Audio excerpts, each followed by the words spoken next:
Good morning students. Beta today we will start chapter number 21 data handling presentation of data.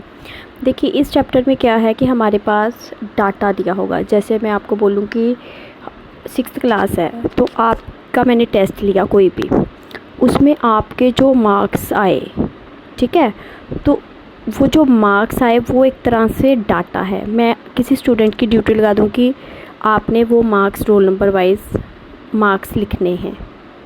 Okay, तो वो जो हमारे पास information collect हुई वो हमारे पास क्या हो गया, डाटा। अब डाटा जो है रिकॉर्ड करना है, जो प्रेजेंटेशन है उसको करने के भी आगे मेथड हैं, तो उसको हम टैबुलर फॉर्म में करते हैं।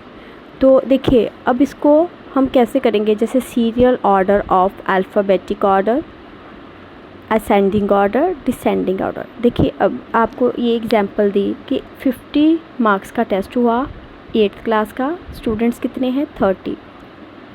तो इन्होंने बोला है कि ये आपके पास ये पूरा का पूरा डाटा है और इसको आपने अरेंज करना है। ओके, तो इनको अगर आपको मैं बोलूँ कि इसको अरेंज करना है तो हम क्या करेंगे, हम इसको रोल नंबर वाइज, जैसे मैंने रोल नंबर लिख लिया, रोल नंबर 1 के कितने मार्क्स आए 39, रोल नंबर 2 के 25 एंड सो ऑन। जैसे 30 स्टूडेंट्स हैं, सभी स्टूडेंट्स के ऐसे मार्क्स आ गए। उसके अलावा देखिए दूसरा क्या है मेथड, असेंडिंग ऑर्डर में, जैसे जिनके मार्क्स 1 आ रहे हैं वो ऐसे लिख लिया, 2 स्टूडेंट्स 1 मार्क्स ले रहे हैं, फिर 2 स्टूडेंट्स 5 मार्क्स ले रहे हैं एंड सो ऑन।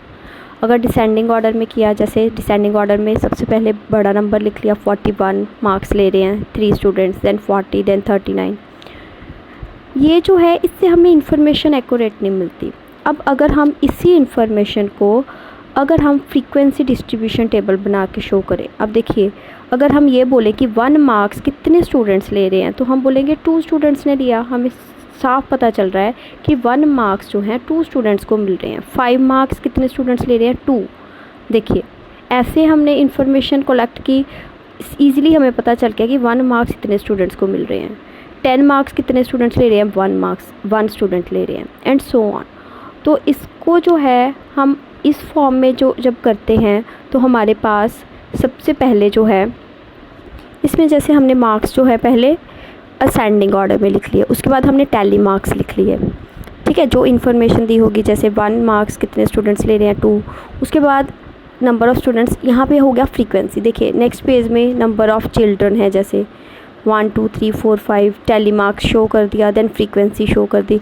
अब जब हम सम्स करेंगे तो हमें इसके बारे में और अच्छे से पता चलेगा। बेटा देखिए 21.1 में क्या है, फर्स्ट सम क्रॉस कर दो, सेकंड सम में है the final marks in mathematics of 30 students are as follows.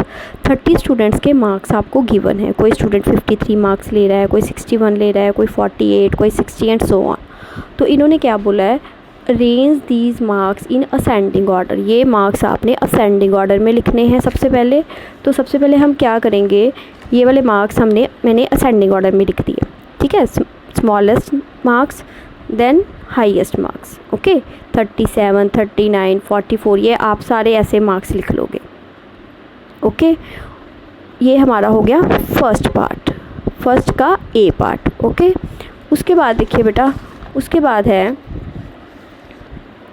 बाद है इन्होंने बोला है कि 30 to 39 one group, 40 to 49 second group, ETC। इसके आगे आपने ग्रुप्स कैसे अब लेने हैं। देखिए बेटा आपने अब फ्रीक्वेंसी टेबल कैसे शो करना है, आप यहाँ पे लिखोगे फ्रीक्वेंसी टेबल और फ्रीक्वेंसी डिस्ट्रीब्यूशन टेबल एक ही बात। अब आपने ग्रुप्स बना लिए, ग्रुप 1 2 3 4 5 6 7 8। इन्होंने क्या बोला था, आपने 30 to 39 का ग्रुप बनाना है, फिर 40 to 49। अब अंडरस्टूड है, आप 50 to 59, then 60 to 69, 70 to 79, 80 to 89, 90 to 99 and 100 to 109। क्यों ये वाला ग्रुप बनाया, क्योंकि 100 तक के मार्क्स हैं। अब देखिए बहुत इजी है अगर आप इसको अंडरस्टैंडिंग के साथ करोगे। देखिए 30 to 39, अब आपको वहाँ से सम को देखने की ज़रूरत ही नहीं है। अब आपने यहाँ से नहीं देखना, जहाँ पे आपने असेंडिंग ऑर्डर से देखा था। अब आप देखिए बहुत इजी है, 30 to 39। देखिए ये है 37 और 39। 2 स्टूडेंट्स हैं जिन्होंने 30 to 39 मार्क्स लिए, तो ये आपके 2 स्टूडेंट्स आ जाएंगे। आप टैली मार्क्स में ऐसे 2 लाइन्स लगा दोगे, ओके। तो यहाँ पे आप फ्रीक्वेंसी में 2 लिख दोगे। सेकेंड ग्रुप है 40 to 49। अब देखिए 40 to 49 1 2 3 स्टूडेंट्स हैं, आप 3 लाइन्स लगा दोगे, यहाँ पे 3 लिख दोगे, ओके। देन 50 to 59, देखिए 1 2 3 4 5 6 7 8। अब देखिए बेटा 8 आपने कैसे लिखना है, कई बार स्टूडेंट सीधे लाइंस लगा देते हैं।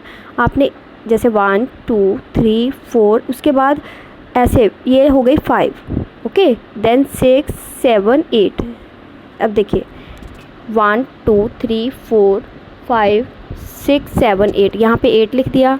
60 to 69, देखिए 1 2 3 4 5 6 7 8, ये भी 8 है, इसको भी 8 लिख दोगे। 70 to 79 1 2 3 4, इसके 4 आ गए। 80 to 89 1 2, ओके, यहाँ पे 2 आ गया। 90 to 99 1 and 2, क्लियर। तो 100 to 109 ओनली 1। अब आपने बेटा एक चीज़ ध्यान रखनी है, जब आपने इसका टोटल करना है तो 30 आना चाहिए। कई बार स्टूडेंट्स का 29 आ जाता है, जहाँ 31 आ जाता है, तो वो गलत हो जाता है, क्लियर। अब हम इसका सेकंड पार्ट करेंगे। Second part, what is the highest score. Highest score कितने थे बेटा, अब हम इसी असेंडिंग टेबल में से देखेंगे। 100, तो आप सीधा यहाँ पे लिख दोगे 100। No need to write the question, only write the answer. Third part, what is the lowest score. देखिए लोएस्ट कितने थे, दैट इज़ 37, यहाँ पे हम लिख देंगे 37। Fourth part, what is the range. बेटा अब रेंज क्या होती है, रेंज है हाईएस्ट स्कोर में से लोएस्ट स्कोर माइनस किए, दैट इज़ आपके पास आ गए 63। हाईएस्ट में से लोएस्ट माइनस करने हैं, तो आपके पास आ गया 63। Fifth part, if 40 is the pass marks how many have failed. अगर 40 पासिंग मार्क्स है तो कहते हैं कितने फेल हो गए। अब देखिए असेंडिंग टेबल को देख के सारा सम करेंगे। 37 और 39 वाला फेल हो गया, कितने स्टूडेंट्स फेल हो गए, that is 2। Sixth part, how many have scored 75 और मोर। कहते कितने स्टूडेंट्स हैं जिन्होंने 75 और उससे ज़्यादा मार्क्स लिए। अब देखिए 75 और उससे ज़्यादा 1 2 3 4 5 6 7 8 स्टूडेंट्स हैं जिन्होंने 75 और उससे ऊपर मार्क्स लिए। Next seventh part, which observations between 50 and 60 have not actually appeared. कहते 50 और 60 में कौन सी ऑब्जर्वेशंस जो हैं वो नहीं आ रही हैं।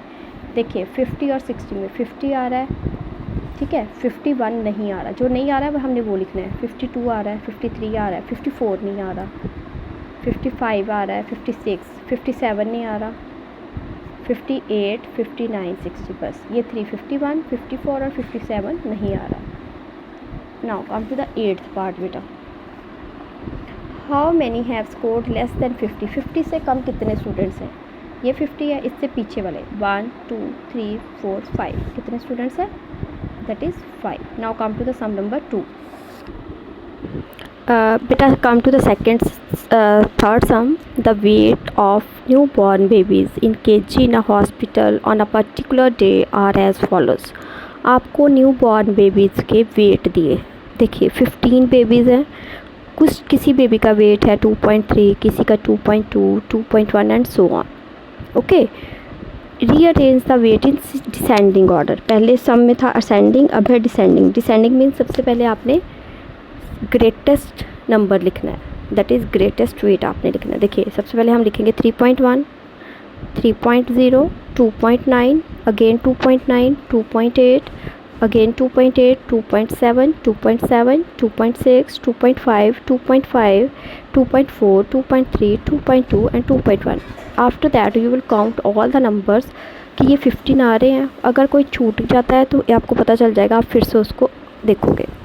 First part is we have done, that is descending order, okay. Now come to the second part, determine the highest weight. Highest weight कितना है, that is 3.1 kg, you have to write kg, otherwise half marks will be deducted. Now come to the third part. Determine the lowest weight. Which is the lowest weight? That is 2.1 kg. Okay, if you have to write kg. Fourth part, determine the range. आपको range का formula बताया था, highest minus lowest, 3.1 minus 2.1. okay, that is 1 kg. Now come to the fifth part. How many babies were born on that day? उस दिन कितने babies हुए थे? ऊपर आपको बताया था ना 15. Now we have write 15. Sixth part. How many babies weight below 2.5? 2.5 से कम, below. अब देखिए ये है 2.5. 2.5 से कम क्या होगा? 2.4, 2.3, 2.2, 2.1. कितने बेबीज़ हैं total? That is 4. Okay, now come to the seventh part. How many babies weight more than 2.8? 2.8 से ज़्यादा. अब देखिए ये है 2.8. 2.8 से ज़्यादा कितना होगा? 2.9, 2.9, 3.0, 3.1. कितने? 1, 2, 3, 4. Now come to the eighth part. How many babies weigh 2.8 kg? देखिए 2.8 वाले कितने? 1 and 2. This is the answer. Now we will start from fourth sum tomorrow.